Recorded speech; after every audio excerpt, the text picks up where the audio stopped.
তো দর্শক বন্ধুরা, তোমরা সকলেই দেখো একটি পাখি আঁকার সহজ পদ্ধতি। প্রথমে একটি লাইন লিখলাম, তার পিঠের উপরে গোল করে আমি পাখিটার ডানা এঁকে ফেললাম।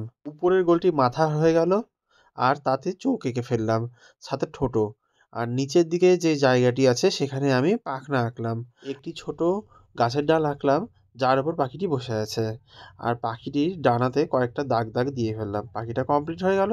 এবার পরের ছবিটি হচ্ছে একটা কীট পতঙ্গের ছবি, যেটা দেখো খুব সহজে আমি একটা সোজা দাগ দিয়ে মাথাটা ডি এর মতন করে ফেললাম। আর সেই ডি এর মাঝখান থেকে একটি সোজা দাগ দিলাম।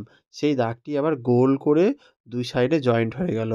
এবার এর মাঝখানে আমি কয়েকটা গোল গোল এঁকে দিচ্ছি, সাথে সাথেই মাথার উপরে চোখের ছোট গোল দিয়ে ফেললাম।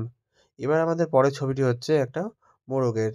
তো আমি ফার্স্টে একটা ডি লিখছি, ডিটা যেটা বাটির মতন শুয়ে আছে, আর তার উপরে একটি গোল আমি সেট করে ফেললাম।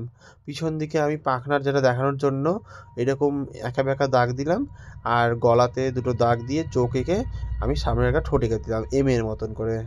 মাথার উপরে একটি ঝুঁটি দিয়ে দেবো, আর তার সাথে পেটের মাঝখানে আমি ডানার জায়গা এঁকে দিলাম।